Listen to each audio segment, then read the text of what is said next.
Located in Central California's beautiful Sequoia country, Exeter is a charming historic agricultural community and gateway community destination for Sequoia and Kings Canyon National Parks, as well as Giant Sequoia National Monument and Sequoia National Forest. The historic downtown is like an awesome place to go hang out, take a stroll, look at all the murals. The murals is incredible. That whole program, the whole town is decorated. It's beautiful. There's all kinds of restaurants, antique shops, boutiques. The restaurants are cool. There's good restaurants. There's good food. I think we ate our way through Exeter once. I know. And there's a lot of flower power. So we love Exeter. Go to exeter-chamber.com to learn more about the region. We also cover it in nationalparktraveling.com. But we're excited to have Sandy Blankenship back on the show. She is the executive director of the Exeter Chamber of Commerce, and she's going to give us a scoop on some upcoming spring events that if you love gardens, you love food, you like antiques, you like to shop, you're going to want to go there, and you should, because we've been there a few times, and it rocks. Sandy, how are you? I'm good. How are you, ladies?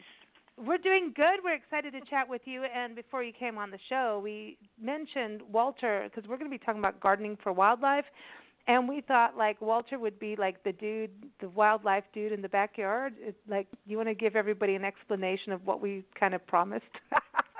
If you want wildlife, call Walter. Yes. Walter is often found in our backyard garden here at the Chamber of Commerce. He's our resident cat, and he is our goodwill ambassador to people coming and going from the national parks and the forest. And people come here sometimes just to see him. And he is a perfect ambassador for us. He loves people. And he is quite the character, as you ladies well know. He's a stud. He's very handsome. He's a studly cat. He is. Yes. He's a man. He's a man about town. And he even has his little painting inside one of the murals in the downtown district. Because the murals, this is the thing. A lot of communities have murals. And you guys took initiative with your town saying, hey, we want people to come in and experience our town and see our history, learn about our agriculture, because you guys are like, the breadbasket of America. And, citrus and grapes and all kinds of wonderful things are grown out there. But you hide things in your murals. You don't just have a mural. You have to hide something. And yes. Walter is one of the hidden gems. He is one of the hidden objects in one of our murals. Yeah, we started that, I think around the second or third mural. It kind of started by accident when one of the artists wanted to include something in there. In the mural, it was a quarter because it was the packing ladies and the foreman used to flip a coin, and if I don't know which way it was, heads or tails, whichever the ladies called, if they won, then he bought coffee for everyone, and if they lost, then he would they would have to buy coffee for him. So It kind of got started if you had to find the quarter in his hand. And so then we got to thinking, well, gee, that would make it kind of fun if we had hidden objects in the murals. It just gives them another layer of interest. And children are extremely good at finding them because some objects are easy to see and some of them are a little more difficult to find. And it takes a little while, but it has made it quite fun for visitors. In fact, there was one mural that they couldn't find one of the hidden objects, and they must have gone all over town trying to find somebody to show them where the hidden object was. They were getting so frustrated, so they finally did find it. But it makes it a lot more fun than just looking at a painting.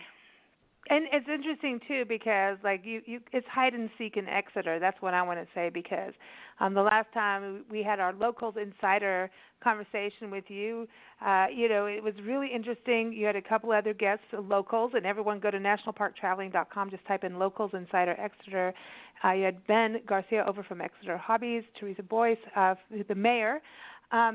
And it was really interesting because we found out that now you have hidden painted rocks around town, too. So not only you're looking for hidden objects in the murals, you're walking in the downtown after dinner or lunch or breakfast. I'm just saying because you have a lot of good food.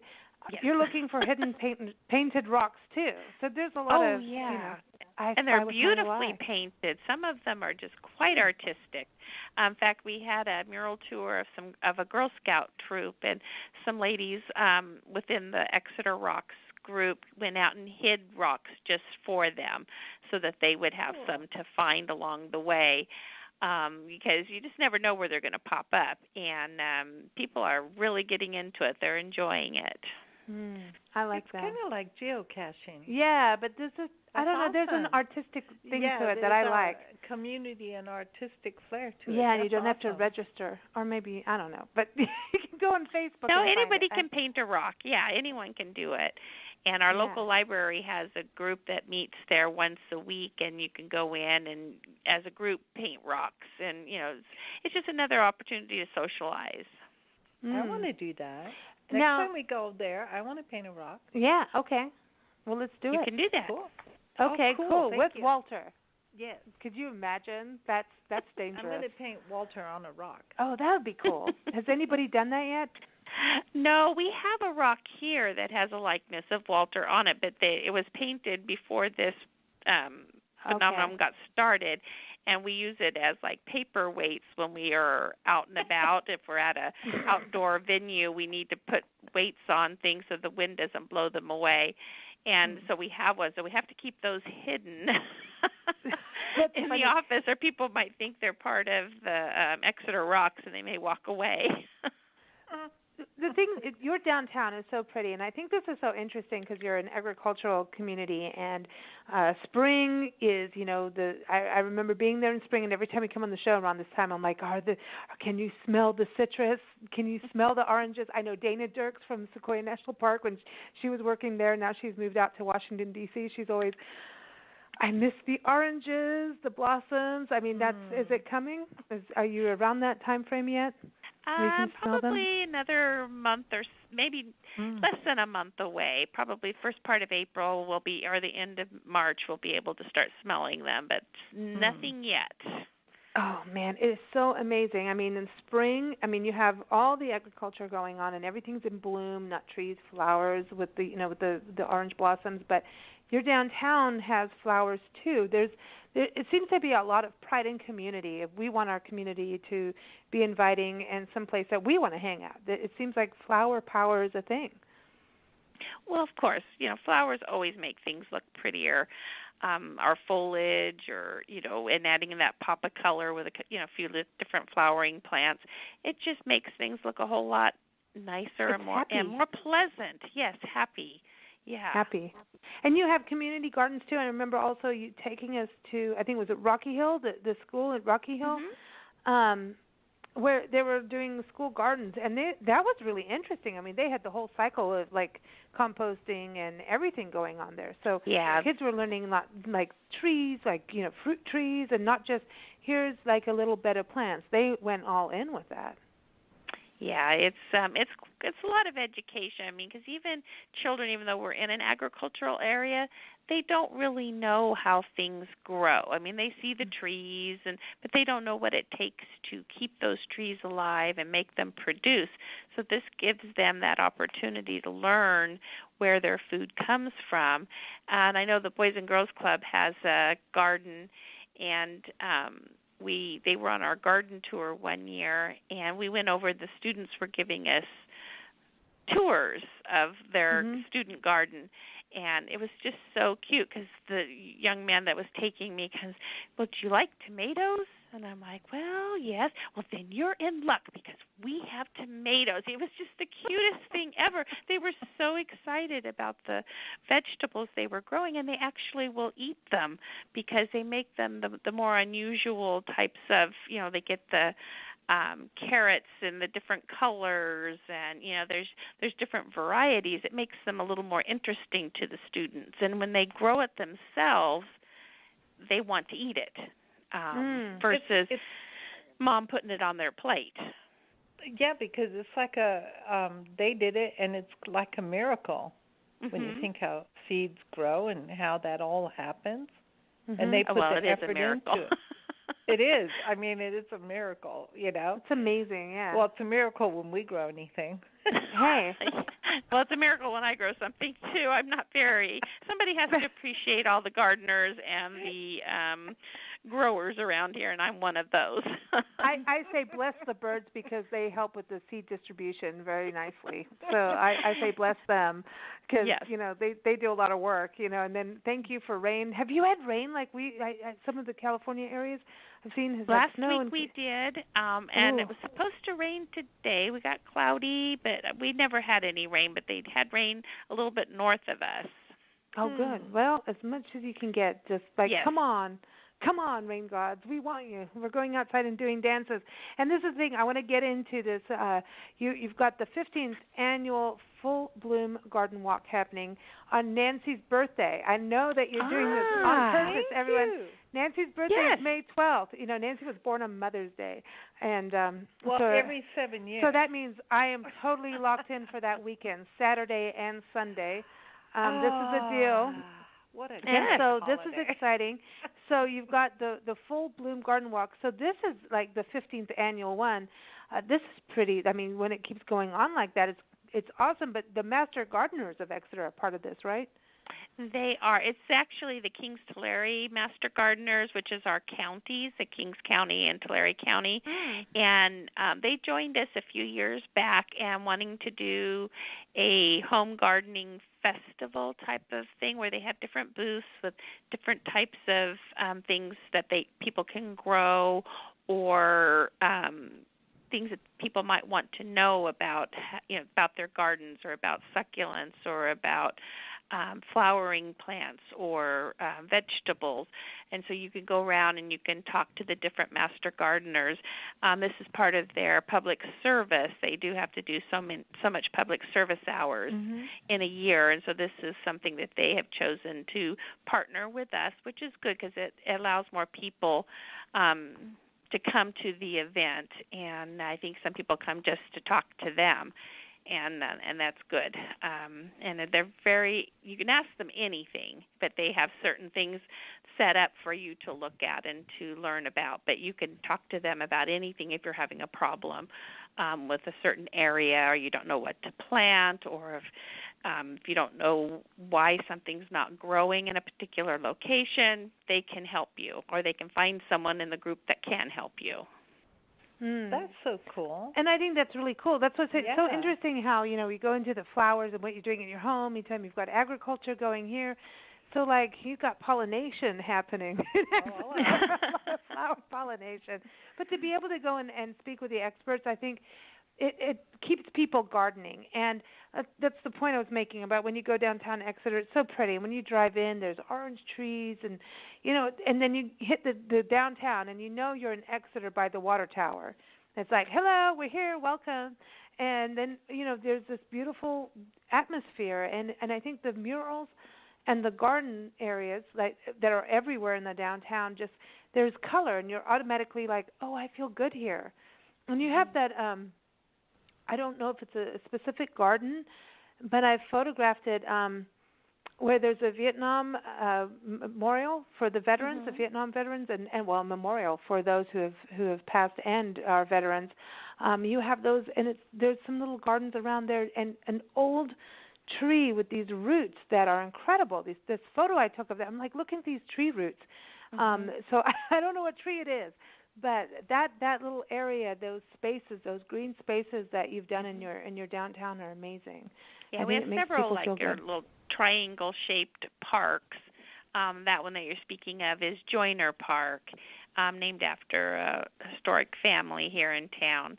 And it does have the Vietnam Memorial there that the 1960s class all the classes got together for the 60s and made that happen because that was their class was the ones that went and served for the most part over in Vietnam. Wow. So they wanted to honor the students that they lost. Wow. And it wasn't a better way than a green space, where you can calm down and really center, your emotions on that and then be in touch with something. you know. Right. The whole thing, when you walk people. downtown Exeter, it's so clean and Mm-hmm. pretty that everything just says we care. Yeah, you're a and that's what sample I love model of about a good it. downtown. You are like, Mhm. when Nancy and I talk to people about tourism and destinations, Yeah. we're like, Exeter's got it. One of the top. Yeah, you are the epitome of a community understanding that balance of community and visitors coming in, and beautification that happens for the community. Mhm. There's a patriotism. There's a little bit of everything, but it's about community first, and then welcoming people in. And I think you guys have something very, very special with that. Yeah. And it's something that other communities can learn from. I'm just saying. Well, I think you're right, and it takes everyone. It takes our city people that work in some of the city planters, and it takes the business owners. It takes the community members so that they don't, litter and leave things laying around, and to make things look unkept. But the city guys, once a week they come through and they empty the city trash cans, but they wipe them all down after they empty them to keep them looking fresh. And it just, as I said, it's the little things like that people don't notice, but you would notice if it was dirty. But you don't necessarily notice that it's clean. No, that's not true. That's a huge. really good point. That's huge. Mm-hmm. I think it's just the little touches. Those little details that make life good, It's like making sure the coffee pot is on so that when you wake up in the morning you have coffee and you don't have to do it when you're crabby. It's the same thing. You all know what I'm talking about, right? Yes, we do. It's like, where's that button? It's like when you walk out with your eyes closed in the morning, you should be able to reach for the coffee cup and get it without opening your eyes. That's what has to happen. Okay, so now, again, the 15th annual Full Bloom Garden Walk is Saturday, May 12th, 9 a.m. till 2 p.m., and there's going to be a tea at a Victorian garden. Okay, so the By the Water Tower Antiques. Nancy and I obviously need to go hang out there. We have not done that yet. And so they have a Victorian garden. That's cool. They do. They have a very it's an old home that they have been using as an antique store for many, many years. Beautiful old craftsman style home. And they have garden areas around, and it's more in the Victorian style. Their gardening, and then they just go all out. They put up canopies, and you'll have tulle. They put chandeliers in the centers of each canopy, and they just bake and bake and bake to make sure everyone has luscious little desserts and little tea sandwiches and lots of different types. They have iced tea for the most part, but they'll have several varieties as well as a fruited lemonade of some sort. Last year I think it was blueberry lemonade. Anyway, it's just fabulous. They have aviary with birds in it, in one corner, and it's very, very comfortable. And they do this all at their own expense. They just love the community so much that they want to do this as part of our garden tour. And anyone can stop by, of course. You don't have to be part of the garden tour, but it is an added bonus for those within the that are attending the tour. Yeah. Get your tickets. And so everyone can get tickets for this through the chamber, right? If they go to exeterchamber.com and come see you. Okay, so everyone, it's on Nancy's birthday, May 12th. I'm just saying that over and over because she's sitting here, Yeah. I gotta do my daughterly duties. The other thing, you remember it now, but will you remember it on May 12th? As soon as I saw the date, I was like, I got to get my stuff on here. I know. And I have someone who makes sure I remember. It's called you. So the other part, we've talked a lot about your murals and the mural fundraiser. This is something that happens every year. You have the garden party, and everybody loves a good garden party. And this is May 6th. So it's before your birthday. It's a Sunday before. And so this is something that happens every year as well. It's pretty much been going for a while, and this helps artists come out and paint murals. Mm-hmm. Yes. What we do is we have a live auction and silent auction and dinner, and it's out in our what we call Mixter Park. It's the center of town on Pine and E. We close off the street. We set up tables in the street for dinner, and then the park is filled with all of our auction items, and of course the bar and hors d'oeuvres are there. It's a very nice evening, and by coming and buying the things in the auction and supporting this event by being a table sponsor or just coming in general, buying a ticket and attending, it helps us continue the mural project because it does take money. Not only to paint new murals, but we also need to maintain the ones that we have, and we have to coat them with sealant so that the elements don't fade them or damage them in any way. And this year in particular, we're celebrating we have a new mural. It's not a very big mural, but it's really, really beautiful. It's called Anna's Flowers, and it's featuring a hummingbird that's called Anna's Hummingbird. Yeah. And I looked up the history on that, but I can't recite it right at the moment. But it was some princess, and her name was Anna, and she saw this hummingbird, and they named it after her. I can't remember which country she was from, but they are native to our area, and so it's a beautiful floral with it has lupin and yellow columbine, and they just various different flowers and kind of a foothills type of scenery. It's really, really nice.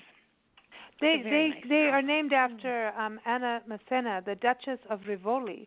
Rivoli or Rivoli. Yeah, it's really interesting because she was French, and it's interesting because these hummingbirds were bred only in northern Baja California and southern California, and so now they've all moved out and around, and so they are like naturalized hummingbirds of this area. We have them here. I mean, we see them every single day, and they're so beautiful, and and it's all there's going to be like some scandal with why she got all that, but well, there's always, it's not, I know it's garden gossip, come on now.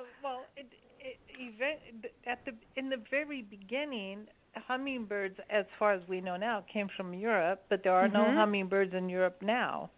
They died out, and they're all over here, but the earliest fossils doesn't mean they won't find another one that says they came from here. But right now, the earliest fossil of the hummingbird is in Europe. Yeah. So, and they don't have hummingbirds. We do, but the myth of the hummingbird is that the hummingbird is the one who brought fire to mankind. He went down where there was fire and picked up a coal under his chin, brought it back, so that we could have fire, and that's why they have that iridescent glow under their chins. How about that? Oh, I like that. Isn't that cool? I hadn't heard that before. Yeah. Yeah, the hummingbirds are like these. They're also the sign of infinity because their wings, when they flutter their wings, and I'm not talking about when they poop because they do like to poop in my wine outside. Well, don't leave it where they rest. It's really rude. Well, we have wine covers now, but even still, like, stop it. But their little wings go in a shape of eight. Yeah, which is infinity. So they're known for they're little feisty little devils. They are. And they're so beautiful, and we all like, oh, aren't they so lovely? And then you watch them fight. You're like, and whoa. You're like, dudes. But anyway, that's how interesting. So this is your new mural, because I remember at one point you were thinking not murals this time, but murals are sticking around with Exeter. Oh, yeah. I think they always will stick around. We'll probably go through another phase of possibly retiring some and repainting the walls, just for a variety of reasons. Sometimes they get too faded, and it's also to keep it fresh. We want people to not say, oh, I've seen that, been there, done that. I don't need to go back. So you want to keep it going. But we are also looking at other types of art for this area. Yeah, we just haven't settled on exactly what we want to do yet. So now, when does this mural, when will it be ready for the public to see, do you think? Oh, it's done now. Oh, it's done. Wow. Yeah. Yeah, it just recently was finished, I think, end of last month. Well, get in the car, everybody. Let's go. That's Let's right. go on a road It's trip. ready. Let's go to Exeter. Yeah. Yeah, that's awesome. That's awesome. Awesome. Way cool. Can you send us a photo? Or are you going to do, I want to see. I want to see Okay. it. Yeah, I'll please. send you a photo. Wow. Cool. I'm like, I feel left out. I want to see the mural. We need to get our butts out there. So this is super cool. So this is where the money goes for the mural fundraiser, the garden party. Come on, everyone, that's cool. May 6th. Now, okay. So the other thing, I want to bring up before we talk about food is antiques seem to be a growing thing in Exeter. I know that in your festival, your fall festival last year, you talked about adding on an antiques fair through the festival that one day. But it seems that the antique side of things, that's growing, that you have a peddler's market, you have something, April 14th is another event. I mean, who doesn't want to go antiquing and keep those things instead of throwing things out? We got to recycle, man. And it's cool. You can make things your own. So this is, It seems like something's happening on that. Yes, it's Peddler's Market. This particular business has held one twice a year for the last couple of years, and it's really fun because she'll bring in vendors that she doesn't have in her shop necessarily.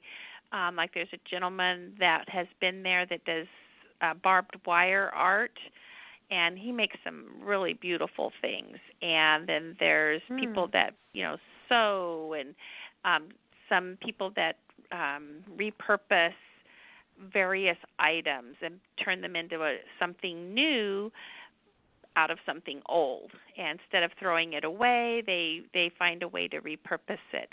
And it just is fascinating, some of the things that I see that they've done. And she always has a couple of different people there. So I don't know who's going to be there yet, but it's fun. You can come down, take a look, and then hit some of our other antique shops while you're here. You won't be disappointed. And people are going to places that have antique shops. It's an active, decision maker of whether you're going to go somewhere. It's a form of tourism. Yeah. Absolutely. It is. And when you look at how things were made way back when, there was character and quality, and those attentions to detail, attention to detail, like you were saying about and cleaning the so trash cans. And it's like you can get really good stuff. Yeah. For not a lot of money. You know what it is to me about antiques? It's the lamps. I have a thing about antique lamps because light was such a big deal over the years, and electricity starting, and you're talking about lava lamps. No. They're almost antiques, aren't they? I know. I looked at one the other day that wasn't turned on, and I was like, no, that looked really weird. Yeah. I don't want to say what I thought of it, but anyway, but there's these lamps that that went from, like, they look like kerosene lamps, and you and I lived in South Africa at a place where we really lived that way. We actually had a lantern. We lived on an orange farm. With a lantern. Maybe that's part of Exeter's charm to us, is living on an orange farm. We lived on an orange farm in South Africa with lanterns, and where we lived, there wasn't like regular electricity. You had generators and everything like that in your life. And we had to haul our own water. It was the coolest lifestyle ever. And it was oranges and sugarcane, and it was the best, and strawberries. It was the coolest lifestyle and most real lifestyle. And cabbage. Yeah. And I think Exeter has that kind of look of that area that just, it takes me home every time I go through there. I'm like, okay, I'm at home. There's orange trees, and I know there's something about orange trees. Once you get into them, Well, they're very pretty. I mean, they're green all year round, beautiful. so they're really pretty to look at. Do you do lemons out there too? Yes. Okay, citrus. They citrus, do everything. We have lemon, grapefruit, mandarins, several different types of oranges, grapefruit, pomelos. Oh man, those are specialty little items. Those are big. Yeah. They're limes. huge. Yeah, we have limes, and just about any kind of citrus is here. We need Oranges are our largest crop, of course, but the rest of them are here. And still doing a lot of grapes, right? Mhm. Yeah, grapes, lots of walnuts, some almonds, and pistachios. Oh, those are pretty. And then you have your peaches, plums, nectarines, and not too many kiwi, but some kiwi, and just a variety of things. I mean, just about any kind of tree fruit you could probably find here. Cherries. We're not huge on cherries, but there are some cherries here. Man, you want to get to the farmer's stand when that happens. Get them. Yes. There's something about fresh cherries, like get them now. That's magic. That's magic. Okay, now that I'm hungry, thank you very much, Sandy. Let's talk about the food. Okay, so now there's these culinary events happening, and so the Optimist Club of Exeter has a new culinary challenge and foodies night out, and it's called Totally Forked. I didn't say it. I think it's fun. But this is happening April 7th. So tell us about that. I mean, this is like a chef thing, right? Yes, they invite the local restaurants and chefs to come and create a dish. It used to be chocolate romance, and they had to make a dish with chocolate in it, whether it be a main dish or a dessert. It had to have some form of chocolate in that food item, and then you get to vote for your favorite. You go around and you taste. So this is going to be a little different. I think they're taking the chocolate element out of it this time. They wanted to give it a new flair, give it a little bit of a facelift, so to speak. So I think it'll be fun. So that people, I don't know if they're going to have guidelines for them, but they might be able to make whatever they want now, without the chocolate element. But it's wonderful. You can go around and taste some of the most wonderful food. And they have wine, and then I guess they're going to be adding craft beer to it this year, which is really great because we have a new like a brewery. You have not Rocky a Hill brewery, tap house. Yeah. Oh, okay. Okay, so they tap house. Oh. Yeah, they don't actually brew the beer, but they will serve a lot of the local craft beers there. And some from Visalia, and then one of our newest breweries is Rocky Hill Brewery. Oh, okay. And they have some great things, and they're helping with the Food Link event. But yeah, this is a great event. It's only 3 hours, so you can go around, taste what you want, and indulge. And they usually have a silent auction there, but it's to help the Optimist Club with their scholarships that they give to the students at the continuation schools, because sometimes those students are overlooked for scholarships. Yeah. Oh, wow. I love this. That's so cool. I mean, I love that you come up with these creative events to help a really good cause, a really good, especially for youth. I think the more we can give youth education and life skills, education, the better, Yeah. And I love to hear that. It makes these students feel, as though they're worthy of a scholarship as well. I just think I think it's a really great group of people that put this on. It's the same like with what you do in the fall festival, because I know you're already thinking about that, right? I know it's happening. Spring's happening. She's already looking at the fall festival, but of course. Part of the fall festival not being just a day. You have like a week of all these different events, but your pageant, and every time you talk to me about it, like, Lisa, this is not the typical beauty pageant. This is not girls in bikinis thing. This is about taking these ladies and working with them on their presence, like how, their poise, and also their education and where they're going in life. Right. This is a big deal. Yes, it's a personal development and scholarship program.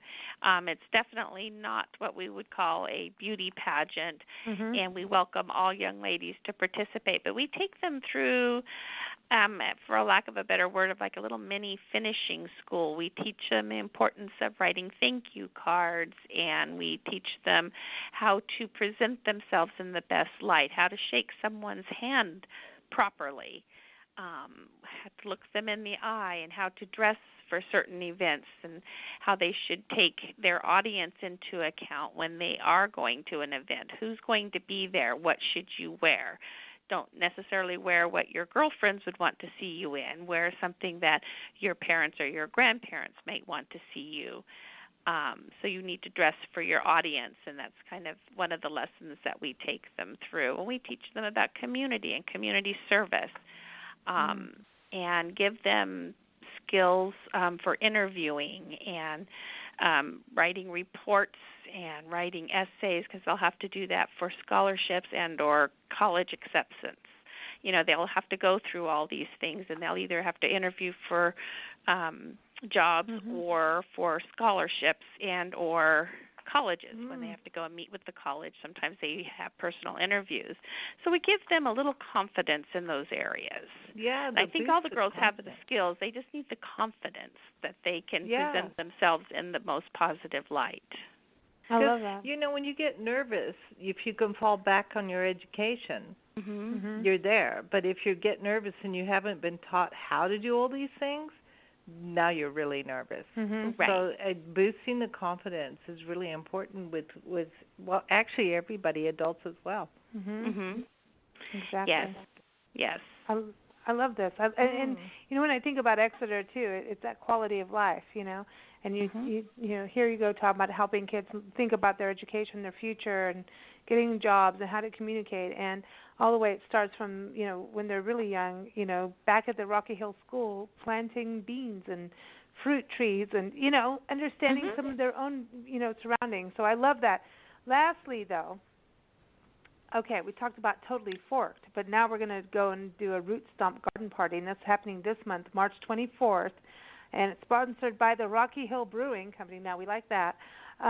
So this is a whole other event, too, and it's for the Food Link of Tulare County. So tell us about Food Link. Well, Food Link for Tulare County is our county food bank. It helps provide food for the local food banks, like Exeter has the Exeter Food Closet. Some of the food that they get to distribute comes from Food Link. And they just recently, a couple years ago, moved into a large, they converted an old packing house into their warehouse. And so now they're located in Exeter. And so they've been, they put in a big garden out behind them to help provide fresh fruits and vegetables, and they will give those away at different times, you know, once a week during the season. And this is a brand new event, and it's to help support that garden, and also will help support Food Link in their efforts to feed people. It's a really great organization, and it sounds like a really fun time. I can't wait to go and experience it for the first time. I think it'll be great because it's a wonderful organization to support. Wow. That's awesome. Man, you guys rock over there. Can I just tell you that? Like you do. Cool. Can you tell we feel homesick? It's been I a long know you time. need to come out and visit. I was reading the flyer, barbecue. I'm like, you have to come and barbecue, but yes, you'll have to do that too. I know. We'll do it. We'll do all of it. Like, you know, we'll do anything that's going on in town there because you have so much fun going on all the time. And I know, Nancy and I just feel like we need to come do like champagne in your office, your historic office with the big safe and Walter. Yes. There's no money in the safe, everybody. Again, I have to say that on the show again. But it's always such a pleasure having you on the show, Sandy, and hearing what's going on in Exeter. Everybody, again, exeterchamber.com. Go check it out. Definitely a destination to visit. If you're anywhere in Central California, it's east of Fresno. It's on the way into Sequoia National Park. It's just a beautiful place. Take a day drive or spend the weekend or go midweek. That's also good, too. Lodging-wise, you have a couple hotels that are downtown-ish, and you have a bed and breakfast, too, in the area, too, for people to stay in. So there's a little bit of everything out there. So check it out. Sandy, before we go, of course, we have to play you some music, right? Okay. Okay, so now we always like to play Everett Coast because Josh Misko, it was his birthday the other day, so we're going to say happy birthday again. he's based out of Springville. That's where, I mean, that's just around the corner from you. So we want to play music close to home for you. But this one has to do with roses. This is a song that you're going to recognize. It's called "Sally Go Round the Roses," and you have a lot of roses in your neighborhood. But I just want to change it to "Sandy Go Round the Roses." I don't know if you want to go around the roses, but Sandy Go Round the Roses. That's the song for today. So thank you so much for joining us. Well, thank you for having me. It's always a pleasure to talk to you and Nancy. You behave yourself. Well, tell Walter to, not you. You don't behave. Yes. I need to. Walter needs to behave. Here it is.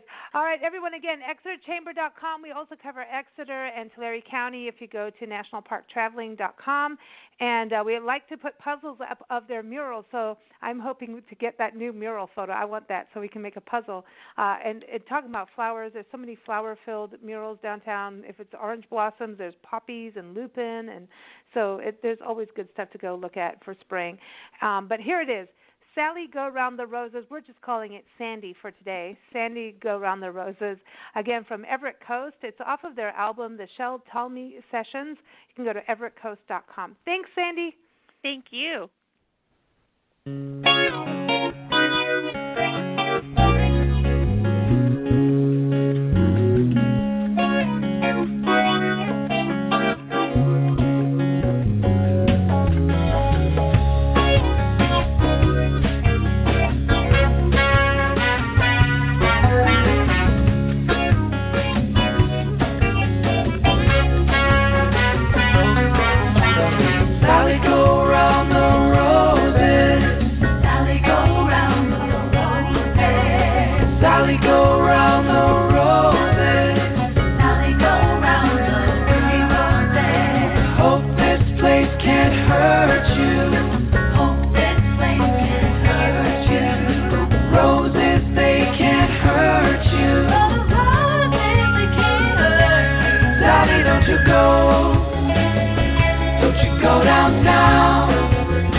Don't you go